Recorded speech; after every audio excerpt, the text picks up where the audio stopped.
कभी नोटिस किया है कि तुम्हारे मोबाइल में समटाइम्स 4G 4G प्लस या फिर कभी कभी 5G प्लस भी दिखाया जाता है, बट एक्चुअली में ऐसा होता क्यों है? एंड ये सब कुछ देखने के बाद तुम्हारे दिमाग में भी क्वेश्चन आता है कि यार नेटवर्क इतना ज़्यादा फ्लक्चुएट क्यों कर रहा है मेरे मोबाइल फ़ोन के अंदर, या फिर 5G प्लस एक्चुअल में है क्या, या फिर 5G प्लस क्या सच में नॉर्मल 5G से ज़्यादा फास्ट है, या फिर जियो के सिम में ट्रू 5G लिखा हुआ आता है बट एयरटेल के सिम में नॉर्मल 5G लिखा हुआ आता है, ऐसा क्यों? तो चिंता मत करो, आज के इस वीडियो में हम इस चीज के बारे में ही डिस्कस करेंगे एंड आई स्वेयर अगर ये वीडियो पूरा देखोगे बिना स्किप किए तो तुम्हारे नेटवर्क रिलेटेड सारे के सारे क्वेश्चंस का आंसर मिल जाएगा। तो चलो बिना किसी देरी के वीडियो को स्टार्ट करते हैं।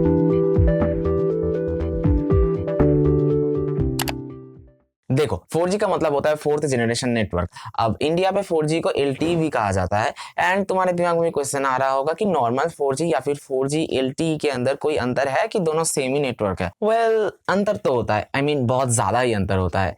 देखो आसान शब्दों में मैं तुम्हें बता रहा हूँ, नेटवर्क का स्पीड ज्यादा होगा या फिर कम वो उसके बैंड के ऊपर डिपेंड करता है एंड 4G भी बैंड पे ही चलता है। इसलिए अगर किसी भी ऑपरेटर के पास एक अच्छा फ्रीक्वेंसी वाला बैंड है 4G का तो वो आराम से बहुत ज्यादा हाई फ्रीक्वेंसी वाला 4G दे सकते हैं, जिसको 4G LTE कहा जाता है। एंड थैंकफुली इंडिया में सारे ऑपरेटर्स के पास ही हाई फ्रीक्वेंसी वाला 4G बैंड है। एंड बात करें हम BSNL की, तो हाँ भाई BSNL के पास अभी भी हाई फ्रीक्वेंसी वाला 4G बैंड नहीं है, बट उन लोगों ने तो भाई 5G भी लॉन्च कर दिया।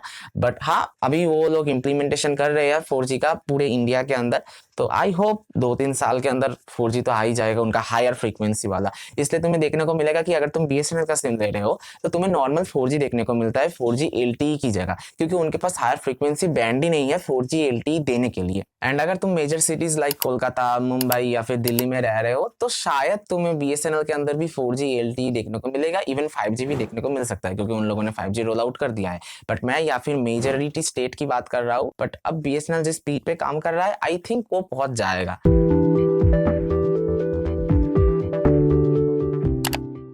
देखो 4G में सिर्फ एक लेन का यूज होता है एंड 4G प्लस में मल्टीपल लेन का यूज होता है। अब लेन क्या है? आसान शब्दों में सिर्फ इसे एक वायर समझ लो जिसके अंदर से कंपनी रेडियो वेव्स भेजते हैं एंड इन रेडियो वेव्स की वजह से ही तुम्हारे मोबाइल के अंदर नेटवर्क आता है, जिसकी मदद से तुम ये वीडियो अभी देख रहे हो। एंड 4G प्लस में ऐसा नहीं होता, 4G प्लस में मल्टीपल लेन्स के साथ तुम्हारा मोबाइल कनेक्ट होता है, इसलिए मल्टीपल जगह से रेडियो वेव्स तुम्हारे मोबाइल पे आ रहा है। एंड सपोज अभी तुम एक इंस्टाग्राम यूज कर रहे हो एंड इंस्टाग्राम पे रील स्क्रॉल करते करते अचानक से उस रेडियो वेव्स का जो सोर्स है वो बंद हो गया, तो डेफिनेटली तुम्हारा नेट ऑटोमेटिकली स्लो हो जाएगा। बट 4G प्लस में ऐसा कुछ नहीं है, क्योंकि 4G प्लस में मल्टीपल लेन होता है। अगर एक लेन का रेडियो वेव्स खराब हो गया तो दूसरा लेन ऑटोमेटिकली एक्टिवेट हो जाएगा। एंड 4G प्लस का एक मेन एडवांटेज यही है कि अगर नेटवर्क खराब भी आ रहा है, मतलब बहुत ज्यादा खराब आ रहा है, तो भाई 4G तो दम तोड़ देगा, बट 4G प्लस दम नहीं तोड़ता। अगर नेटवर्क बहुत ज्यादा खराब आ रहा है तो 4G प्लस उसी नेटवर्क को उसके सारे रेडियो वेव्स के अंदर डिवाइड कर देता है कि ठीक है तू इतना इतना इतना इतना करके कर दे, एंड सारे लोग मिलके तुम्हारे मोबाइल में नेटवर्क्स देते हैं। इसलिए 4G प्लस इतना ज्यादा कंसिस्टेंट होता है। 4G में इतना ज्यादा कंसिस्टेंसी तुम्हें नहीं देखने को मिलेगा 5G आने के बाद।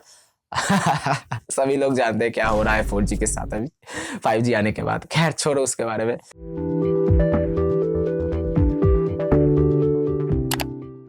अब 5G का मतलब है fifth generation network and 5G को मेनली 3 मेजर रीजंस के लिए रोल आउट किया गया था।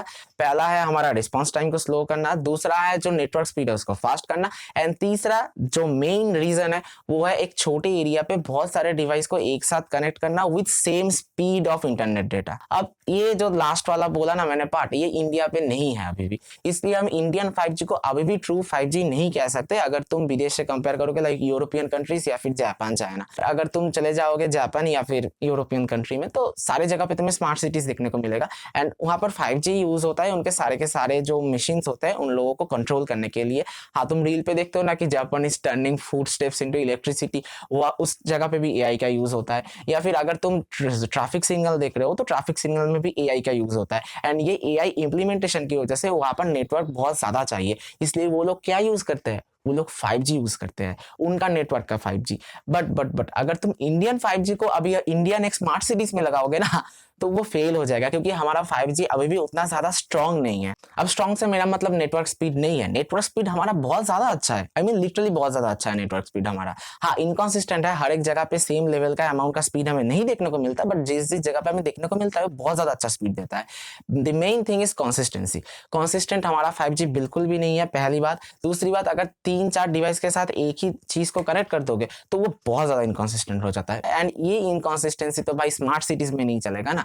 इसलिए मैंने बोला कि इंडिया का 5G एक्चुअल ट्रू 5G नहीं है। एंड एक्चुअल ट्रू 5G ना होने की वजह बहुत सारे ऑपरेटर्स भी है जो एक्चुअली में ट्रू 5G हमें नहीं दे पाते, लाइक एयरटेल या फिर वोडाफोन इंडिया, क्योंकि बस इनके पास नहीं है वो टेक्नोलॉजी स्टैंड अलोन 5G का। ये लोग एनएसए बेस्ड 5G यूज करते हैं, यानी कि नॉन स्टैंड अलोन 5G। अब नॉन स्टैंड अलोन 5G में क्या होता है कि उस 5G नेटवर्क के अंदर जो टावर के अंदर कंपोनेंट्स लगा हुआ होता है वो 4G का होता है, एंड 4G के कंपोनेंट्स की मदद से वो लोग 5G भेजते हैं। मैं देख रहा था बहुत सारे लोग बोल रहे थे कि यार 4G के टावर से वो लोग 5G भेजते हैं, ऐसा नहीं है।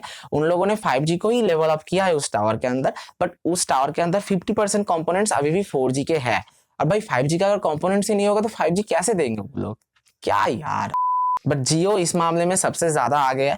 जियो के पास स्टैंड अलोन 5G है। जियो के सारे टावर्स के अंदर स्टैंड अलोन 5G तुम्हें देखने को मिलता है, यानी कि पूरा टावर ही 5G सिस्टम के ऊपर बेस्ड है, तो इसलिए जियो का नेटवर्क भी बहुत ज्यादा आता है।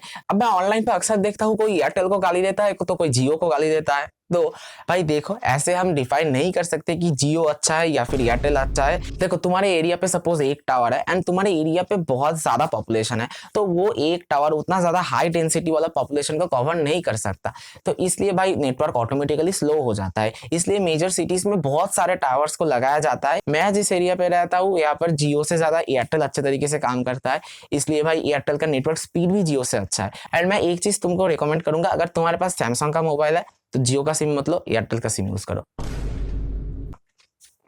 मतलब पर्सनल एक्सपीरियंस से बता रहा हूँ, मेरे घर पे 3 सैमसंग मोबाइल्स है एंड तीनों सैमसंग के मोबाइल्स के अंदर ही जियो का सिम अच्छे से वर्क नहीं करता। मैंने तो पहले सोचा कि यार मेरा लोकेशन का प्रॉब्लम होगा डेफिनेटली, या फिर मोबाइल का प्रॉब्लम होगा। फिर मैंने इंटरनेट सर्च किया एंड तब मुझे पता चला कि सिर्फ मेरे को नहीं, देश में सारे लोगों को कोई प्रॉब्लम हो रहा है जिनके पास सैमसंग के मोबाइल है।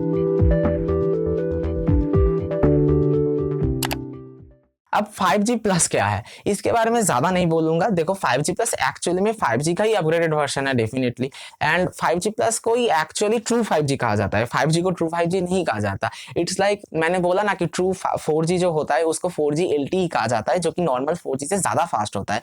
सेम गोज फॉर दिस, अगर तुम्हारे पास एक एक्चुअली में ट्रू 5G है तो वो एक्चुअल 5G प्लस है। नॉर्मल जो 5G लिखा हुआ आता है ना वो नहीं होता भाई, वो एक्चुअल 5G नहीं होता। एंड मैंने बोला कि इंडिया में अभी भी 5G का इंप्लीमेंटेशन उतना अच्छे तरीके से नहीं हुआ, या फिर बैंड का भी बहुत ज्यादा प्रॉब्लम चल रहा है। कंपनी अभी भी रेडियो फ्रीक्वेंसी के ऊपर काम कर रहा है बैकग्राउंड पे, तो वो सब कुछ आई होप 1-1.5 साल के अंदर फिक्स हो जाएगा एंड तब हम मे भी बोल सकते हैं कि हाँ हमारा कंट्री पूरा बन गया है। बाकी आई होप कंफ्यूजन क्लियर हो गया होगा। एंड हाँ 5G प्लस 5G से ज्यादा फास्ट है एंड तुम्हारे मोबाइल में कभी कभी 5G प्लस देखने को मिलेगा, तुम्हें कभी कभी 5G प्लस देखने को मिलेगा। किसी के मोबाइल में कांस्टेंट 5G प्लस नहीं होता। अगर तुम्हारे मोबाइल में कांस्टेंट 5G प्लस है तो कमेंट करके बताना, मैं भी देखना चाहता हूँ। मतलब मैंने अभी भी किसी को नहीं देखा कि कांस्टेंट 5G प्लस दे रहा है, क्योंकि है ही नहीं इंडिया में। तो चलो आज के इस वीडियो में इतना ही था। मैं मिलता हूँ तुमसे नेक्स्ट वीडियो में। Tech Sense signing of.